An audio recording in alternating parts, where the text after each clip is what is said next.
The plan is for students to once again take the metro down to D.C. We'll be meeting at the White House. So that we'll be having the 17 minutes of silence outside of the White House, and then we'll be having a rally both at the White House, and then we'll walk to the Capitol and have a rally there as well.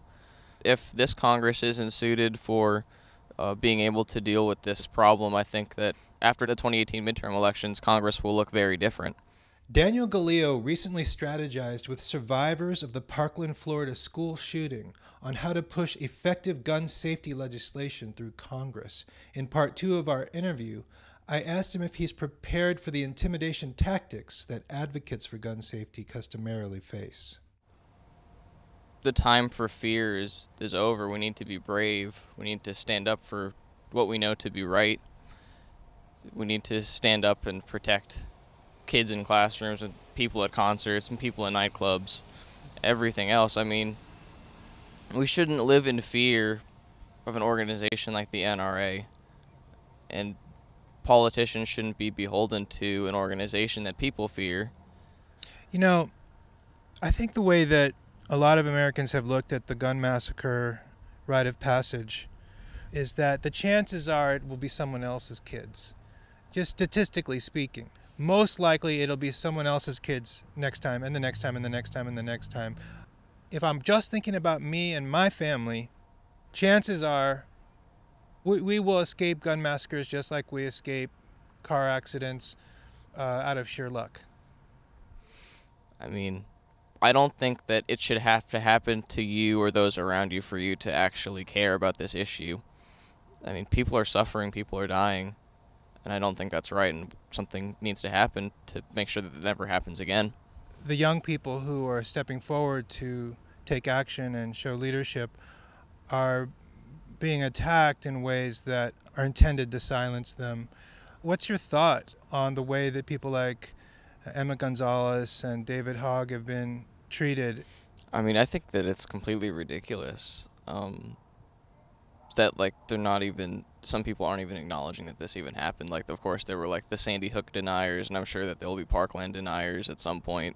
I mean, like, with David Hogg, like, people saying that, like, he's an actor or whatever. I mean, that's really a reach. Like, this kid was there. Like, he lived through it, and he's going to have to live with that for the rest of his life. But he's taking a stand and really pushing for something to change, because he doesn't want this to happen anywhere else, just like I want Parkland to be the last school shooting.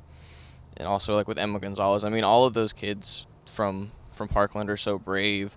We have so-called lawmakers saying, like, oh, yeah, just because you're a survivor of a mass shooting doesn't automatically make you a policy expert. I think that in this case it does, because you've seen what happens, and you know that people shouldn't have weapons like the AR-15 at their disposal and have easy access to them. These pushes for change are always led by people your age. I think that's why consumers of NRA propaganda are attacking you guys so much, because they're afraid. I mean, I think that we have the patience and the energy to see this all the way through. So I think that they're rightfully afraid of us, because we're gonna be the ones that change the way we think about guns in this country, and we'll be the ones to get the needed gun control legislation passed. Dan rather characterized it this way. He said each time there is a push for positive change, there's a race between the advocates such as yourself and the entrenched powers such as the NRA who try to discredit you. That's why their attackers target their authenticity. It is their weapon and their armor. So the NRA will continue to chip away at their sincerity and their motives, hoping to erode their power over time, because every generation's fight is a desperate race to achieve progress before their activism is turned against them as proof of bias. Yeah, well, when we had the protest back last Wednesday, and we were outside of the Capitol, and Congressman Jamie Raskin was speaking to us, he said, in reference to the Capitol building, are the powers that be, and out here are the powers that ought to be and will be. A lot of the kids that were there at that protest will be of voting age in the 2018 midterms, and if not then, in the 2020 presidential election. So if politicians continue to act complacent and don't do anything to try and solve this issue, there will be a massive wave of young people going to the ballot box and expressing how they feel. And I think a lot of young people are fed up with politicians being bought and owned by the NRA, so I don't think they'll stand a chance once we're voting. These people who already own 300 million guns, they're angry. They're angry that you're even talking about this.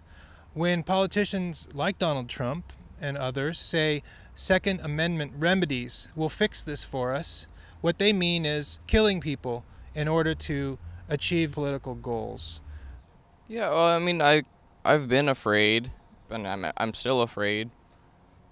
But I mean, that's why I'm doing this, so that we don't have to feel afraid anymore.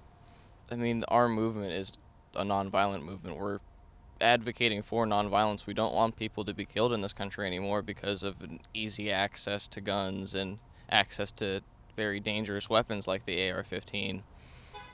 I mean, we're already so unsafe as it is. I mean, what more do we have to lose? I think we have to stand up and fight for this, because if we don't, who will?